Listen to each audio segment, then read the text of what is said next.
I have seen other recipes like this, and I'm sure you have too, but I saw this recipe that one of my creator friends posted, and that's Recipes from Grandma's Table. Make sure to follow her. And hers just looked so amazing. I had to try this, and it looked super easy. And I did vary from the recipe she posted just a little bit, but I do want to give her credit for this. This was yummy. Let's go ahead and jump right into this. I started off by browning 2 pounds of ground turkey. You can use ground beef if you would like. I'm allergic to ground beef. And I cooked it until I got the pink out of it. I drained the fat off of it. Then I added 2 cups of fresh chopped mushrooms. You can use canned mushrooms if you would like. Just make sure you drain the liquid off of those mushrooms.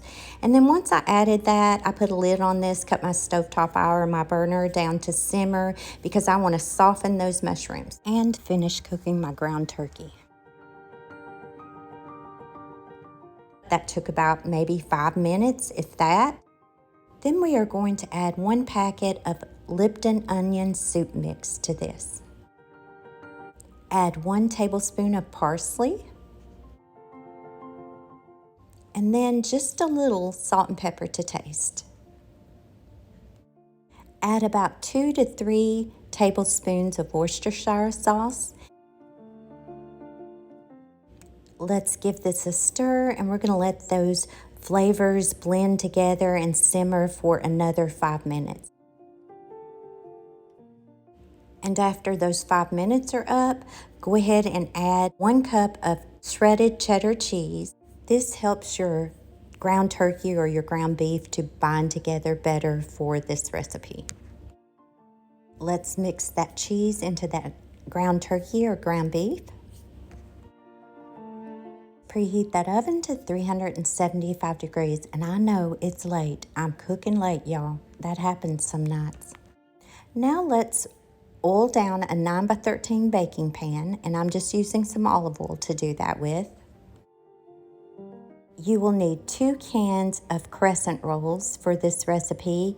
Take that first can of crescent rolls and press it to the bottom of the pan. Now let's pour our meat mixture right on top. Spread it out evenly. Let's open that second roll of crescent rolls, and you can't just lay those crescent rolls right on top of this. It doesn't work that way because you're going to have to press them out. So I just used a plate and a small cup, and I just rolled them and pressed them out. That way when you lay it on top of that meat mixture, it will cover it. Once you lay your pastry on top of that meat mixture, you are going to have to press those seams together. And it should look like this. We're not done yet. Grab a small mixing bowl, crack open 1 egg, and we are going to add 2 tablespoons of half and half to this.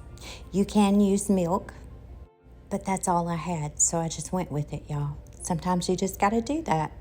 And then go ahead and mix this up, and then we are going to baste this right on top of that pastry, the crescent rolls.